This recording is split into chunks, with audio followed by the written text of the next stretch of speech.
Welcome to public TV news బులెటిన్ల ముందుగా headlines.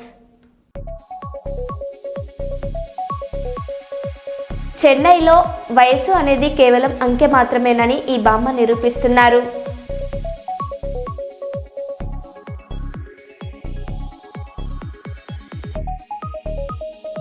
ఆలయ ప్రసాదాలపై సీఎం చంద్రబాబు కీలక వ్యాఖ్యలు.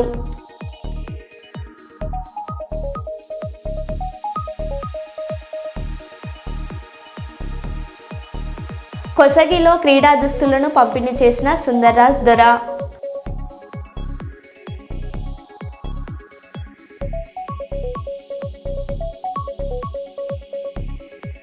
అలియాబాద్ మున్సిపాలిటీ లాల్ గడిమలక్పేటలో ఎన్నికల ప్రచారం నిర్వహించిన ఎంపీ ఈటెల రాజేందర్.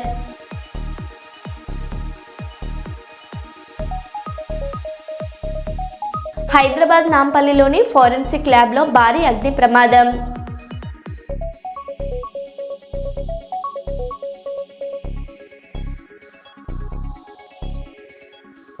ఇక వివరాల్లోకి వెళ్తే, కాంగ్రెస్ ప్రభుత్వం విధ్వంస పాలన పట్ల ప్రజల్లో ఉన్న వ్యతిరేకతతోనే తాను 39వ డివిజన్ కార్పొరేటర్గా గెలవబోతున్నానని హిందూజా కిరణ్జీ ధీమా వ్యక్తం చేశారు. రామగుండం మున్సిపల్ కార్పొరేషన్ ఎన్నికల్లో భాగంగా 39వ డివిజన్ బీఆర్ఎస్ అభ్యర్థి హిందూజా కిరణ్జీ శనివారం ఇంటింటి ప్రచారం చేపట్టారు. డివిజన్ ప్రజలతో కలిసి ఇంటింటా తిరుగుతూ కారు గుర్తుపై ఓటు వేసి గెలిపించాలని అభ్యర్థించారు. ఈ సందర్భంగా కిరణ్జీ మాట్లాడుతూ, ఈ డివిజన్ ప్రజలు కూల్చివేతల కారణంగా చాలా ఇబ్బందులు పడ్డారని, మళ్లీ అలాంటి ఇబ్బందులు పడకుండా 39వ డివిజన్ ప్రజలు కారు గుర్తుకు ఓటు వేసి బీఆర్ఎస్ పార్టీని తన సతీమణిని గెలిపించడానికి సిద్ధమయ్యారని ఆశాభావం వ్యక్తం చేశారు.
కిరణ్జీ గారిని హిందూజా గారిని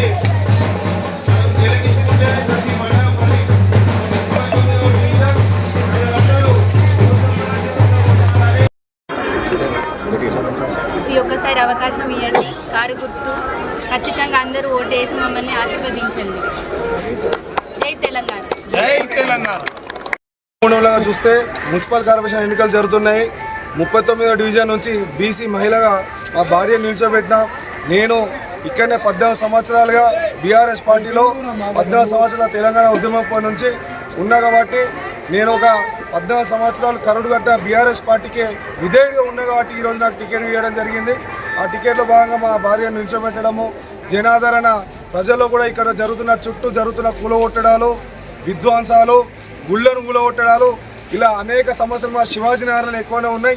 ఇక్కడ శివాజీనగర్లో అనేక సమస్యలతో ఉన్న అతి ముఖ్య సమస్య మోరి ఏదైతే కాలువ అనుకున్న ఇల్లుల కాడ అక్కడ మొత్తం ఆ మోరి వాసన వచ్చి అక్కడ దోమలు, అక్కడ అనేక జబ్బులతో అక్కడ ప్రజలంతా ఇబ్బంది పడితే ఏదైతే కాంగ్రెస్ ప్రభుత్వానికి ఒక మాట చెప్పిండు, మొత్తం నేను స్లాబ్ వేస్తా, ఇక్కడ మీకు స్మెల్ రాకుండా వేస్తా, దోమ రాకుండా వేస్తా అన్నాడు. చెప్పింది ఒకటి, అక్కడ చేసింది ఒకటి. అక్కడ రాడ్లు వేసిండు, ఓ జాలి పెడతాడు. నువ్వు చెప్పింది ఏంటి అయ్యా, స్లాబ్ వేసి రాకుండా వేస్తా అన్నావు, మరి నువ్వు అక్కడ వేసింది ఏంటంటే రాడ్లు వేసి మళ్ళీ గదే స్మెల్ వస్తుంది, గదే దోమలు వస్తూ ఉంటాయి. ఇటువంటి అనేకం ప్రతి గల్లీ పెద్ద చేస్తా అంటాడు, 30 ఫీట్లు చేస్తా అంటాడు. ఇక్కడ చుట్టూ కూడా దాదాపు 50% అందరూ కూడా ఏదైతే శివాజీనగర్లో కోల్పోవాల్సి వచ్చింది. కాబట్టి వీటిని అన్నింటినీ కూడా మనం అరికట్టాలంటే ఇక్కడ ఉన్న బీఆర్ఎస్ పార్టీని గెలిపించుకుంటేనే ప్రజలకు ఇక్కడ మంచి జరుగుతుంది, పరిష్కారాలు జరుగుతాయి. ఖచ్చితంగా ఇక్కడ ఉన్న కాంగ్రెస్ మేము బుద్ధి చెప్తాము, ఇస్తా అన్న పథకాలు ఇవ్వలేదు, జనాలలో కూడా మార్పు వచ్చింది. ఖచ్చితంగా ఈసారి బీఆర్ఎస్ పార్టీని గెలిపించుకొని వాళ్ళ నడ్డి ఇరవాలని చెప్పేసి, కాంగ్రెస్ నడ్డి ఇరవాలని ప్రజలు కూడా ఉన్నారు. జై తెలంగాణ, కారు గుర్తుకే, కారు గుర్తుకే. హిందూజా కిరణ్ గారి నాయకత్వం, హిందూజా కిరణ్ గారి నాయకత్వం, కారు గుర్తుకే, కారు గుర్తుకే. జై తెలంగాణ. ఆలయ ప్రసాదాలపై సీఎం చంద్రబాబు కీలక వ్యాఖ్యలు. సీఎం చంద్రబాబు 5 ఏళ్లలో రసాయనాలు కలిపిన నెయ్యితో ప్రసాదాలు. శ్రీశైలం ప్రసాదంలోనూ రసాయనాలు కలిపారు. బాత్రూమ్ శుభ్రపరిచే రసాయనాలతో తిరుమల లడ్డు ఎన్డీడీబీ నివేదిక అధికారికంగానే మాట్లాడుతున్నా సిబిఐ క్లీన్ చీట్ ఇచ్చినట్లు మాట్లాడుతున్నారు. రసాయనాలు కలిపినట్లు సీట్ నివేదికలో ఉందని వైవి సుబ్బారెడ్డి స్వయంగా చెప్పారు. మామూలు కెమికల్స్తో తయారు చేశారు. పేపర్లో వస్తే నాకే ఆశ్చర్యం వస్తూ ఉంది. ఎలాంటి కెమికల్స్ అంటే మన బాత్రూముల్లో వేసి క్లీన్ చేసే కెమికల్ని గీలో వేసి దాన్ని మళ్ళీ లడ్డు చేసి మనం తినే పరిస్థితికి వచ్చామని వస్తున్నాయి. శ్రీశైలంలో కూడా కల్తీ జరిగిందని. కెమికల్స్ 2 ఉన్నాయి. కెమికల్స్ వాడినప్పుడు కొన్ని వెజిటబుల్ వాడతారు. వెజిటబుల్ ఫ్యాట్ వాడితే ఎక్కువ రేటు, అనిమల్ ఫ్యాట్ అయితే తక్కువ రేటు. అది కూడా కలిపారని ఎన్డీడీబీ రిపోర్ట్ ఇచ్చే పరిస్థితికి వచ్చింది. నిన్నే మాట్లాడాడు. సిబిఐ ఇచ్చింది, సిట్ ఇచ్చింది, ఏమీ లేదని చెప్పింది అని అంటాడు. వాళ్ళ బాబాయ్ నిన్నే మాట్లాడతాడు. సిట్ చెప్పింది కల్తీ ఉందనింది, కానీ ఎనిమల్ ఫ్యాట్ లేదని మాట్లాడతాడు. నేను మాట్లాడలేదు. నేను ఎందుకంటే ఒక భక్తుడిగా చెప్తున్నా, నేను కూడా మాట్లాడకూడదు. వెంకటేశ్వర స్వామి పవిత్రత కోసం అని ఆలోచించాను. కానీ మీరందరూ చూశారు వివేకానంద రెడ్డిది. వివేకానంద రెడ్డి బాబాయిని చంపి నెక్స్ట్ డే నా చేతిలో కత్తి పెట్టి నారాసుర రక్త చరిత్రను పెట్టారా లేదా తమ్ముళ్ళు అని అడుగుతున్నా. పెట్టారా లేదా? ఇప్పుడు కూడా నేను గమ్మునుంటే రేపో ఎల్లుండో అప్పుడే స్టార్ట్ చేశారు. నన్ను అపాలజీ చెప్పమంటారు. నేనేం చెప్పాలి? నేను తప్పు చేశానని నేను అపాలజీ చెప్పాలి. దేనికోసం? నేను ఆ రోజు ఒక రిపోర్టు చూశాను. ఆ రిపోర్ట్లో అనిమల్ ఫ్యాట్ ఉందని చెప్పారు. అది కూడా ఎన్డీడీబీ కాఫ్ రిపోర్ట్ చెప్పారు. నేను ఆ విషయమే చెప్పాను. నైసంపేట, ముత్తోజిపేట 2వ వార్డులో కాంగ్రెస్ కౌన్సిలర్ అభ్యర్థులు కాంపల్లి వీణ, విజేందర్ రెడ్డి తరపున ప్రచారం జోరుగా కొనసాగింది. యువ నాయకుడు పడిదల నవీన్ మాట్లాడుతూ హస్తం గుర్తుపై ఓటు వేసి గెలిపించాలని ప్రజలను కోరారు. గెలిస్తే సొంత నిధులతో రామాలయం నిర్మాణం, ప్రభుత్వ పాఠశాలను కార్పొరేట్ స్థాయిలో అభివృద్ధి చేయడంతో పాటు ఎమ్మెల్యే దొంతి మాధవరెడ్డి సహకారంతో సీసీ రోడ్లు, డ్రైనేజీలు, ఇందిరమ్మ ఇండ్లు వంటి మౌలిక సదుపాయాలు కల్పిస్తామని హామీ ఇచ్చారు. కాంగ్రెస్ అభ్యర్థుల గెలుపుతోనే వార్డు అభివృద్ధి సాధ్యమని తెలిపారు.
నవ్వులు మా గొంతులో పలికించు వేదాలు. చుట్టమై వస్తాడు పిలవంగా తలవంగా, పండగై ఉంటాడు ఆడంగా పాడంగా, కలగలిసి ఉండాలి తోడుగా, కడదాకా ఉంటారు అండగా, సాగరా తాటరా మనదేరా. నేను పెట్టిన క్యాండిడేట్ని గెలిపించానమ్మా. అధికార పార్టీ ఉంది, ఇప్పుడు ఎమ్మెల్యే మాధవ్ సార్ ఉన్నారు, వీళ్ళకి టికెట్ ఇచ్చారు, వీళ్ళని గెలిపించండి. గెలిపించినట్టయితే నేను వెంటనే ఇక్కడ సొంతంగా ల్యాండ్ కొని ఈ ప్రజలందరి సమక్షంలో మీరు ఎక్కడైతే ల్యాండ్ ఎంచుకుంటారో ఈ ఊళ్ళో ఆ ల్యాండ్ నా సొంత డబ్బులతో కొని రామాలయం గుడి కట్టిస్తానమ్మా. ఇది కట్టించి పూర్తి చేసే బాధ్యత నాది. ఆశీర్వదించండి. ఎందుకు చెప్తున్నానంటే అమ్మా, నేను మంచి చేయడానికి వస్తే రకరకాల ఇబ్బందులు పెట్టారు. మీకు ఈ ఊరంతా ఈరోజు నేను ఈ ఊరిని ఏదైనా మంచి చేయాలని అనుకున్నా కూడా నన్ను చేయనిచ్చే పరిస్థితి లేదమ్మా. దయచేసి మీకు 40 ఏళ్ళు అక్కడ ఉన్న వాళ్ళందరి పరిపాలన మీరు చూశారు. డిఫరెంట్ సర్పంచులుగా, ఎంపీటీసీలుగా, వివిధ హోదాలో వాళ్ళందరినీ చూశారు 40 ఏళ్ళలో. ఈ ఒక్కసారి మాకు అవకాశం ఇవ్వండి. నేను ఈ 5 ఏళ్లలో ఈ ఊరిని డెవలప్ చేసి చూపించకపోతే నేను ఈ ఊరికి రానమ్మా. ఇది నేను అమ్మ మీద పోషమ్మ మీద ఒట్టేది చెప్తున్నా, నాతో అవుతుంది. ఇది ఒక్కసారి నన్ను నమ్మండి. భారీ మెజారిటీతో గెలిపించండి. యువకులు ముందుకు వస్తే ఊర్లు అభివృద్ధి చెందుతాయి అనేది మీరు చూపించండి అమ్మా. ఇది కాకుండా గుడి ఒకటే కాకుండా ఇక్కడ ఉన్న గవర్నమెంట్ స్కూల్ని కూడా ఈ పిల్లల కోసం డెవలప్ చేస్తున్నానమ్మా. అది కూడా నా సొంత డబ్బులతో డెవలప్ చేస్తాను. మీరు అనుకోవచ్చు అక్కడ మన స్కూల్లో ఎవరు పోవట్లేదు, ఏం లేదు కూడా. ఆ స్కూల్లో ఈ చుట్టుపక్కల ఉన్న విలేజ్ల నుంచి కూడా అక్కడికి బస్సులు వచ్చి ఆగేలాగా కార్పొరేట్ స్థాయిలో నాతో అవుతుందమ్మా. నమ్మండి, కార్పొరేట్ స్థాయిలో ఆ స్కూల్ని డెవలప్ చేసి నెక్స్ట్ సంవత్సరంలో అది ఓపెనింగ్ చేస్తాం. అక్కడికి వివిధ ప్రాంతాల నుంచి కూడా అక్కడికి చదువుకోవడానికి పిల్లలు వస్తారమ్మా. నన్ను నమ్మండి. ఇది ఈ 2 విషయాలు నేను నా సొంత డబ్బులతో చేస్తున్నాను. తర్వాత గవర్నమెంట్ నుంచి లోకల్లో స్థానికంగా ఎమ్మెల్యే మాధవరెడ్డి గారు ఉన్నారమ్మా. రాష్ట్రంలో అధికార పార్టీ కాంగ్రెసే ఉందమ్మా. మన క్యాండిడేట్ కూడా, మన కాబోయే కౌన్సిలర్ కూడా కాంగ్రెస్ పార్టీ అమ్మా. ఇక్కడ రోడ్లు కానీ, డ్రైనేజ్ కానీ, ఇందిరమ్మ ఇండ్లు కానీ, మిగతా విషయాలు ఏదున్నా కూడా మేము తప్పకుండా పార్టీ పరంగా, ప్రభుత్వం పరంగా కూడా అన్ని రకాలుగా చూసుకుంటాం. మీరు క్యాండిడేట్ సపోర్ట్ చేస్తారు, మీకు అందరికి కూడా నా నెంబర్ ఇస్తూ ఉంటాయమ్మా. వీళ్ళు రెస్పాండ్ అవ్వకపోయినా అయ్యే బాధ్యత నాది. ఎమ్మెల్యే గారు ఉన్నారు మా వెనుక, నేనున్నాను. మీకు అన్ని రకాలుగా హిట్ చేస్తాము. ఈ ఒక్కసారి నాకు అవకాశం ఇవ్వండి.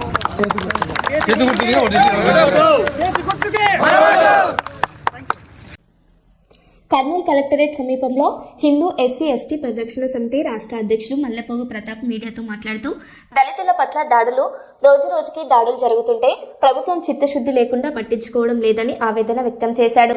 దళితులు స్వామిమాల వేసుకున్న వారిపైన గానీ పోలీస్ అధికారి చేయి చేసుకోవడం దారుణమని అన్నారు. కూటమి ప్రభుత్వం ఎస్సీ ఎస్టీల దాడులపై వెంటనే అరికట్టాలని ప్రభుత్వాన్ని కోరారు. ఈ మధ్యలోనే రమేష్ అనే వ్యక్తి ఎంఆర్పీఎస్ హత్య చేయడం జరిగింది. హత్య చేసిన వారిపై కఠిన చర్య తీసుకోవాలని ప్రభుత్వాన్ని కోరారు. ఎస్సీ ఎస్టీ మానిటరీ కమిటీ సభ్యురాలు దళిత మహిళ మాలతి అనే వ్యక్తిని ఈ మధ్యలో గుడి ప్రవేశంలోకి రానివ్వకుండా అడ్డుకోవడం దారుణమని అన్నారు. కూటమి ప్రభుత్వం ఇలాంటి దాడులను అరికట్టాలని సూచించారు. లేదు కావున దీనిపైన స్పందించి అధికారులు కానీ, రాష్ట్ర ప్రభుత్వాలు కానీ వారిపైన కఠిన చర్యలు తీసుకోవాల్సిందిగా కోరుతున్నాము. నా పేరు ప్రతాప్, హెచ్ఎంపిఎస్ అని. గుళ్ళో నిద్రిస్తున్న ఒక శివదీక్షలో ఉన్న స్వామిని కాళ్ళతో కొట్టి నానా బూతులు మాట్లాడుతూ నిన్ను చంపేస్తా అని చెప్పేసి అవమానకరంగా చేశాడు. దళితులకి ఎక్కడికి స్వతంత్రం వచ్చినా, దళితులకు రాజ్యాంగం వచ్చినా దళితులకు మాత్రం స్వతంత్రం రావని ఓరోకల్ మండలంలో గుళ్ళకి రానియలేదు దళితులన్న పేరుతోటి. 3 టౌన్లో దాడులు గుళ్ళకి రాకపోవడానికి కారణం ఈ అంటరానితనంతో దళితుల్ని ఇంకా మా చిన్నతనంలో ఊరి బయట అందరినీ దళితులను పెడుతున్నారు. కాకపోతే మాకు ఊహ వచ్చినాక ఈ 2026లో కూడా దళితుల్ని ప్రతి ఒక్క ఏరియాలో అని కాదు, ప్రతి ఒక్క ఊరిలో అని కాదు, దళితులు అధికారంలో ఉన్న అవమానపడుతున్నారు, అధికారం లేకుండా అవమానపడుతున్నారు. ఉదాహరణకి మన ఓరోకల్ మండలంలో ఒక గ్రామంలో బీజేపీ అధికారంలో ఉన్న పార్టీలో ఎస్సీ మోక్షలో ఉన్న మాలతక్క అనేమని గుళ్ళేకి పోతుంటే మీరు దళితులు రావద్దండి అని చెప్పేసి డైరెక్ట్ గుడి బయట ఆపేసి గుడి బహిష్కరణ చేసినారు. మొన్నటికి మొన్న రాష్ట్ర వర్కింగ్ ప్రెసిడెంట్ రమేష్ అన్న గారి హత్య జరిగింది. లాస్ట్ మంత్ మహేష్ అనే పిల్లోడు శివదీక్షలో ఉన్నాడు.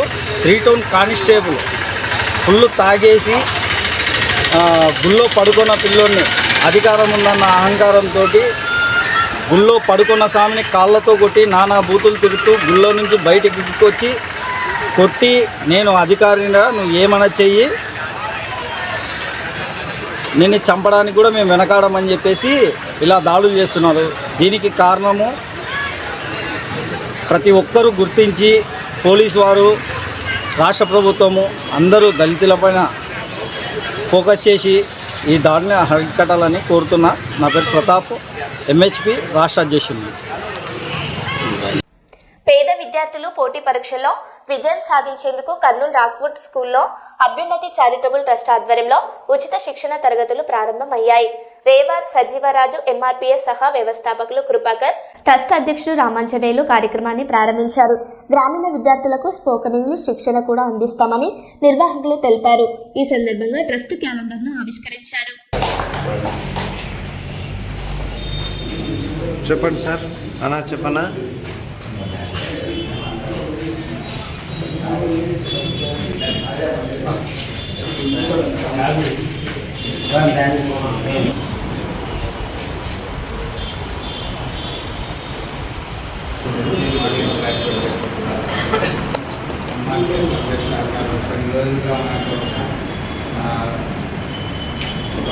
కోచింగ్లు తీసుకోవడానికి స్థానం లేక మనకు గ్యాప్ వచ్చింది. మన పిల్లల భవిష్యత్తుకు పునాది పెడుతున్నారు కాబట్టి అవకాశం ఉంటుందని చెప్పేసి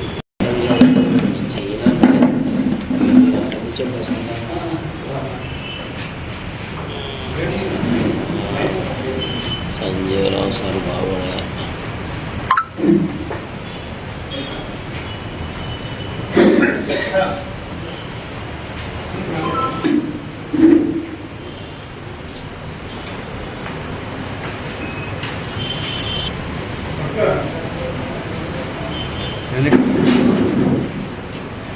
సార్ ఒక్క సెకండ్.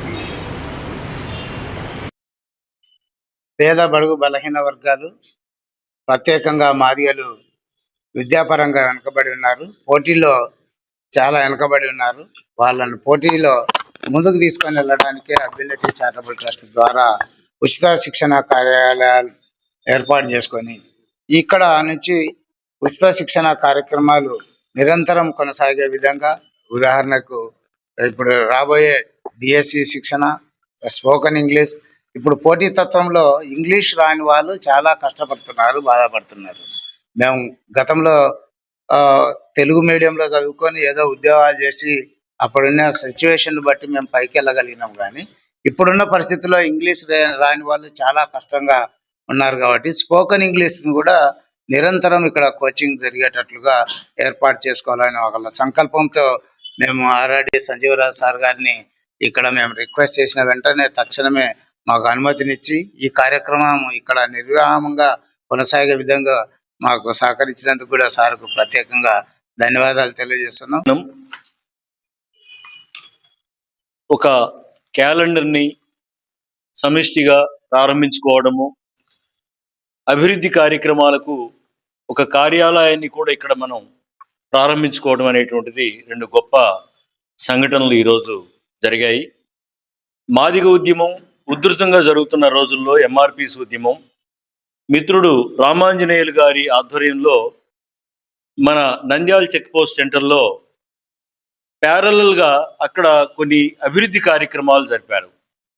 ఆ కార్యక్రమాలకి కేంద్ర మంత్రులు, రాష్ట్ర మంత్రులు, జిల్లా నుంచి ఎమ్మెల్యేలు, మేయర్లు, కలెక్టర్లు, పెద్ద పెద్ద వాళ్ళు, ప్రోటోకాల్లో పెద్ద పెద్ద వాళ్ళు ఎవరైతే ఉన్నారో అటువంటి వాళ్ళందరినీ కూడా ఆయన ఇన్వాల్వ్ చేసిన సంగతి మనకు తెలుసు. ప్రొఫెసర్లు, టీచర్లు, ఉద్యోగులు, అధికారులు వాళ్ళందరినీ కూడా పిలిపించి అక్కడ సందర్శింపజేసి గ్రామీణ ప్రాంతాల నుంచి నిరుద్యోగులు, విద్యార్థులు, పేద విద్యార్థులు ముఖ్యంగా వాళ్ళందరినీ కూడా రప్పించి వాళ్ళకి ఉచిత వసతి భోజనాలు కల్పించి వాళ్ళకి కోచింగ్ మెటీరియల్, శిక్షణలు ఇప్పించేటువంటి ఒక బృహత్తరమైనటువంటి ప్రయత్నము కొన్నేళ్ల పాటు నిరాఘాటంగా అక్కడ సాగించడం అనేటువంటి జరిగింది. మళ్ళీ అదృష్టవశాత్తు ఆయన మరి ఉద్యోగ విరమణ చేయటం వల్ల ఇక్కడ మంచి కార్యక్రమాలు ముందుకు తీసుకెళ్ళడానికి కూడా ఒక అవకాశం ఏర్పడింది. మళ్ళీ తను రిటైర్మెంట్ అయ్యాడో లేదో వెంటనే జిల్లాకు వచ్చి కేంద్రానికి వచ్చి మళ్ళీ అందరినీ కూడా పూర్వం ఇప్పుడు ఉన్నటువంటి మిత్రులు స్నేహితులు అందరినీ కూడా కలుసుకొని వాళ్ళందరినీ కోఆర్డినేట్ చేస్తూ ఎట్లా గ్రామీణ ప్రాంతాల్లో కమ్యూనిటీ పీపుల్ తీవ్రమైనటువంటి పేదరికాన్ని, నిరక్షరాస్యతని, చదువుల్లో క్వాలిటీ లేదు, నిరుద్యోగం ఒక పక్క తాండవిస్తూ ఉంది. వీటన్నింటినీ ఓవర్కమ్ చేయాలి. పిల్లల్ని సాధికారం వైపు, విద్యార్థుల్ని సాధికారం వైపు నడిపించాలి. అందుకు మీ అందరి విద్యావంతులు, ఉద్యోగస్తులు, రిటైర్డ్ ఆఫీసర్లు మీ అందరి సహకారం తీసుకొని మళ్ళీ జాగ్రత్తగా ఈ అభివృద్ధి కార్యక్రమాలను ముందుకు తీసుకెళ్ళాలి కమ్యూనిటీ పరంగా అనేటువంటి దీన్ దయాళ్ ఉపాధ్యాయ గ్రామీణ కౌశల్య యోజన ఆధ్వర్యంలో సన్స్కిల్ ట్రైనింగ్ రీసెర్చ్ ప్రైవేట్ లిమిటెడ్ కార్యాలయంలో శిక్షణ పొందుతున్న విద్యార్థులకు బీ క్యాంప్లోని మిలిటరీ కాలనీలోని డాక్టర్స్ కాలనీ వైద్య శిబిరాన్ని ఏర్పాటు చేశామని కేంద్రం అధిపతి మల్లికార్జున తెలిపారు. డిపిఓ విజయరాజు ముఖ్య అతిథిగా పాల్గొన్నారు. ప్రభుత్వ వైద్యులు సునీల్ బృందం వైద్య శిబిరం నిర్వహించారు.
Okay, madam.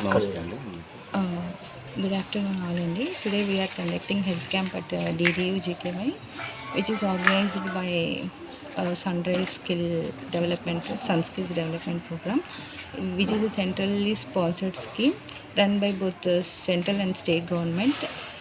We are conducting health camp at this institution at the request of Mr. Mallikarjun Reddy, who is the central head, and create awareness about seasonal and vector-borne diseases to the children here, and treated for minor ailments also. That's it. రోజు DDGKY sun skills ఆధ్వర్యంలో నడుపుతున్నటువంటి be camp సెంటర్లో residential programme ఇక్కడ ఉంటుంది. Students 70 మంది దాకా మా దగ్గర ఉంటున్నారు. అయితే ఇక్కడ పిల్లలకి ఏదైనా సీజనల్గా డిసీజెస్ ఏదైనా కంప్లైంట్స్ ఉన్నప్పుడు పిల్లల్ని అక్కడ పంపించకుండా నేను మేడం గారిని రిక్వెస్ట్ చేయడం జరిగింది. డాక్టర్స్ కాలనీలో ఉన్నటువంటి పిహెచ్ డాక్టర్ గారిని నేను రిక్వెస్ట్ చేస్తే మేడం గారు ఆ రిక్వెస్ట్ మేరకు పిల్లలకి అందరూ ఒకే చోట ఉన్నారు కాబట్టి మనం అక్కడికి వెళ్దామని వాళ్ళ స్టాఫ్ని తీసుకొని వచ్చి ఇక్కడ హెల్త్ క్యాంపు చేసి పిల్లలకి ఏదైనా చిన్న చిన్న జబ్బులు ఉన్న పిల్లలకు ట్రీట్మెంట్ ఇవ్వటము, మెడిసిన్ ఇవ్వడం కూడా జరుగుతుంది. అందుకే నేను మేడం గారికి ఒకసారి థ్యాంక్స్ చెప్పుకుంటున్నాను.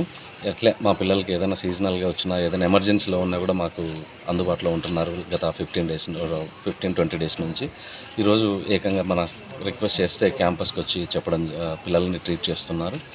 సో ఇలాగే నేను రిక్వెస్ట్ మా మేడంకి రిక్వెస్ట్ చేయమంటే ఒక 15-20 డేస్కి ఒకసారి వచ్చి పిల్లలందరూ హెల్త్ చెకప్ చేసి వాళ్ళకు మంచి హెల్త్ని ఇవ్వాలని చెప్పేసి నేను రిక్వెస్ట్ చేస్తున్నాను. Thank you. కంచిపురం రాజ్యలక్ష్మి పట్టు సెంటర్ దగ్గర వెంకటేశ్వర కళ్యాణ మండపంలో 3 రోజుల పాటు ఏర్పాటు చేశామని కంచిపురం రాజ్యలక్ష్మి పట్టు సెంటర్ యజమాని మురుగన్ తెలిపారు.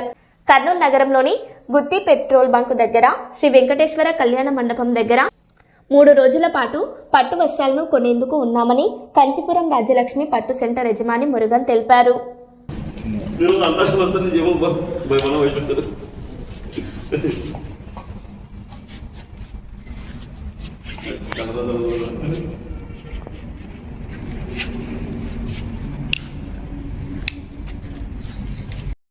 காஞ்சிபுரம், தர்மாபுரம், திருப்புவனம் ஆகிய பட்டுப்புடவைகள் வாங்கப்படும். காஞ்சிபுரம் மில் விலைக்கு அதிக விலைக்கு கொடுக்கப்படும், பணம் கொடுத்து வாங்கப்படும்.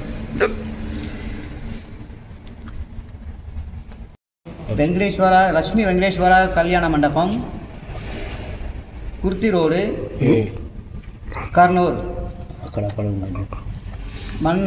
புடவைகள் வாங்கும் இடம், வாங்கும் நாள் 7/2/2026, 8/2/2026, 9/2/2026 ஆகிய 3 தினங்கள் வாங்கப்படும். காஞ்சிபுரம் விலைக்கு கொடுத்து வாங்கப்படும். உடனே பணம் கொடுக்கப்படும். மற்றும் ஒரு கல்யாண மண்டபம் அவுப்பா பிரகாஷ் நகர். அவுப்பா கல்யாண மண்டபம் பிரகாஷ் நகரில் உள்ளது. அது 7ஆம் தேதி 8, 9 மற்றும் 3 தினங்களுக்கு காஞ்சிபுரம் மில் விலைக்கு பணம் கொடுத்து வாங்கப்படும். பழைய பட்டு புடவைகள் மற்றும் காஞ்சிபுரம், திருபுவனம், தர்மாவரம், கத்வால், வெங்கடகிரி, மாண்டூர் ஆகிய புடவைகள் ஆகிய பொருட்கள் அனைத்தும் பணம் கொடுத்து காஞ்சிபுரம் மில் விலைக்கே வாங்கப்படும். కాంచీపురం శ్రీ మురుగన్ ఎన్నుడి పేరు. మరో బులెటిన్లో మళ్ళీ కలుద్దాం. Stay tune.